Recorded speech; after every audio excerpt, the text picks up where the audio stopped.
Assalamualaikum warahmatullahi wabarakatuh. Alhamdulillah, wassalatu wassalamu ala rasulillah, la haula wa la quwwata illa billah. Baik, bagaimana kabarnya? Alhamdulillah, moga-moga semuanya dalam kondisi sehat, semuanya senantiasa berada di dalam berkah Allah Subhanahu wa taala, dalam barakah Allah Subhanahu wa taala. Semoga kita semakin paham, semakin hari semakin paham atas posisi kita di hadapan Allah Subhanahu wa taala. Orang yang baik, orang yang beruntung adalah ketika pemahamannya hari ini lebih baik dari pemahamannya yang kemarin. Ketika dia memahami posisinya hari ini di hadapan Allah jauh lebih baik dibanding hari kemarin, itulah orang-orang yang beruntung. Karena dengan demikian dia akan semakin dekat pada Allah Subhanahu wa taala. Baik, hari ini materi kita tentang sabar dalam menghadapi musibah.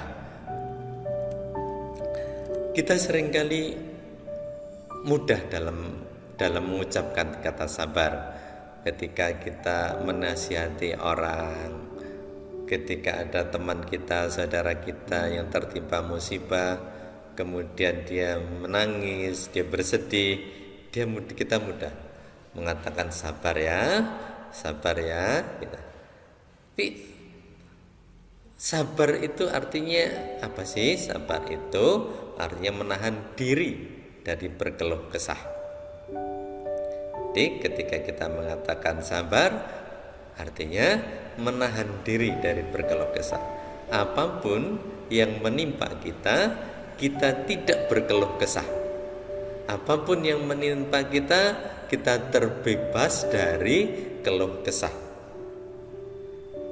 Ketika pekerjaannya sedang banyak, maka dia tetap terbebas dari berkeluh kesah. Ketika sedang capek, dia juga terbebas dari keluh kesah. Ketika dia sedang terhimpit oleh masalah besar, dia juga terbebas dari berkeluh kesah. Itu namanya sabar. Sabar itu terbebas, menahan diri dari berkeluh kesah. Sabar itu mencerminkan pemahaman dirinya di hadapan Allah Subhanahu wa taala. Dia itu siapa sih? Kita itu siapa sih? Kita itu kan bukan siapa-siapa. Kita itu kan hanya hamba Allah. Semuanya kan milik Allah. Lah buat apa kemudian berkeluh kesah? Nah, itu sabar. Nah, seringkali orang memaknai sabar itu dengan makna yang pasif, makna yang negatif, makna yang tidak baik. Sabar itu diartikan dengan dalam bahasa Jawanya nglokro, putus asa gitu ya. Setengah putus asa kemudian dikatakan sabar. Itu tidak begitu. Sabar itu bukan pasif. Sabar itu apalagi fatalis, menjerumus kepada tindakan-tindakan fatal. Bukan begitu sabar. Kita lihat sabar bagaimana Allah Subhanahu wa taala mengkabarkan tentang sabar.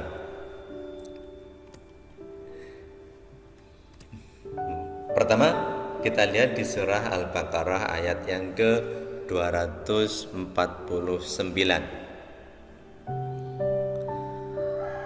Artinya, mereka yang meyakini bahwa mereka akan menemui Allah berkata, betapa banyak kelompok kecil bisa mengalahkan kelompok besar dengan izin Allah, dan Allah bersama orang-orang yang sabar. Ayat ini bercerita tentang prajurit yang tahan banting, prajurit yang luar biasa, yang walaupun jumlahnya sedikit mampu mengalahkan musuh yang jumlahnya banyak. Sabar itu ketika di dalam ayat ini kita memaknai ayat ini, sabar itu ketika dia berjuang habis-habisan, dia tahan banting, dia berjuang habis-habisan untuk mengalahkan musuhnya. Itu sabar. Lihat pilihan kata yang digunakan oleh Allah, dan Allah bersama dengan orang-orang yang sabar. Di akhir ayat itu, dan Allah wallahu ma'as sabirin. Allah bersama dengan orang-orang yang sabar. Siapa orang yang sabar di dalam ayat ini? Yang dimaksudkan adalah prajurit, orang-orang yang jumlahnya sedikit tapi mampu mengalahkan musuh yang jumlahnya besar. Prajurit yang jumlahnya sedikit tapi dia berjuang luar biasa sehingga mampu mengalahkan musuh. Itulah sabar. Kalau kita lihat dalam konteks keindonesiaan, misalnya kita lihat zamannya Pangeran Diponegoro, jumlahnya sedikit, prajuritnya cuma berapa sih? Dari sisi perlengkapan senjata cuma seberapa sih? Sedikit dibandingkan dengan kekuatan Belanda ketika itu. Belanda didukung oleh kekuatan senjata yang luar biasa, didukung oleh prajurit-prajurit yang juga terlatih, dan didukung juga oleh beberapa orang-orang penguasa daerah yang pro Belanda. Tetapi Pangeran Diponegoro mampu mengalahkan, berjuang sekuat tenaga sehingga mampu mengalahkan Belanda.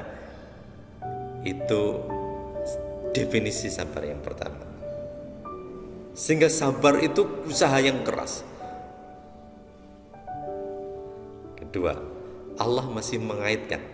Lihat di dalam surah Al-Imran ayat yang ke-146, dan betapa banyak nabi yang berperang didampingi jumlah besar dari pengikutnya yang bertakwa. Mereka tidak lemah karena bencana yang menyimpannya di jalan Allah, tidak patah semangat dan tidak pula menyerah kepada musuh, dan Allah mencintai orang-orang yang sabar. Lihat di akhir ayat itu, wallahu yuhibbus sabirin. Allah bersama mencintai orang-orang yang sabar. Siapa orang sabar yang dimaksud dengan ayat itu? Adalah mereka yang tidak lemah karena bencana yang menimpa mereka. Mereka tidak lemah atas bencana yang menimpa mereka. Mereka tidak patah semangat. Mereka tidak pernah menyerah kepada musuh. Lihat pilihan kata yang dipakai oleh Allah Subhanahu wa taala untuk menyandingkan kata sabar. Allah mencintai orang-orang yang sabar. Kembalikan, yakni mereka yang tidak lemah karena bencana yang menimpa mereka, tidak pula patah semangat dan tidak pula menyerah kepada musuh. Dalam konteks kekinian tentu orang yang sabar itu orang yang tidak patah semangat. Dia tidak menyerah kepada keadaan, dia tidak menyerah pada musuh kemanusiaan. Ada kemalasan, ada halangan, rintangan, dia tidak menyerah kepada itu semuanya. Dia tetap punya usaha yang maksimal. Nah, subhanallah, masya Allah, luar biasa ketika Allah menyandingkan kata sabar ternyata dengan usaha, dengan aktivitas yang tidak pernah menyerah, dengan aktivitas yang tidak pernah patah semangat, dengan aktivitas yang luar biasa. Sehingga dengan aktivitasnya itu Allah turunkan pertolongannya, sehingga kemudian dia akan mendapatkan kemenangan. Artinya orang sabar itu bukan fatalis, orang sabar itu bukan pasif, orang sabar itu bukan orang yang patah semangat, bukan. Orang sabar itu justru orang yang punya semangat tinggi, orang yang tidak menyerah, orang yang terus saja berjuang, Bahkan dalam gambaran ayat di surah Al-Baqarah tadi, jumlahnya sedikit tapi mampu mengalahkan yang jumlahnya besar. Itu yang dimaksud dengan sabar.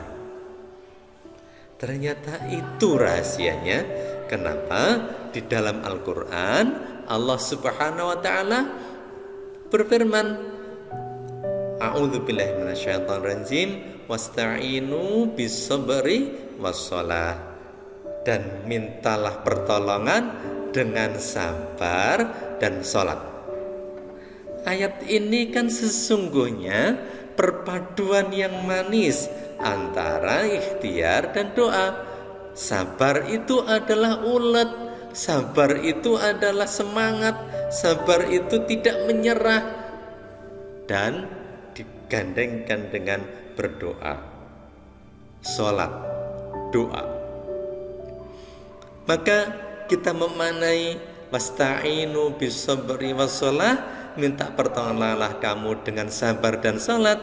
Artinya mintalah pertolongan kamu dengan cara sabar, yakni penuh semangat, tidak mudah menyerah, tidak lemah, punya usaha yang gigih, terus kemudian dan sholat, yakni doa.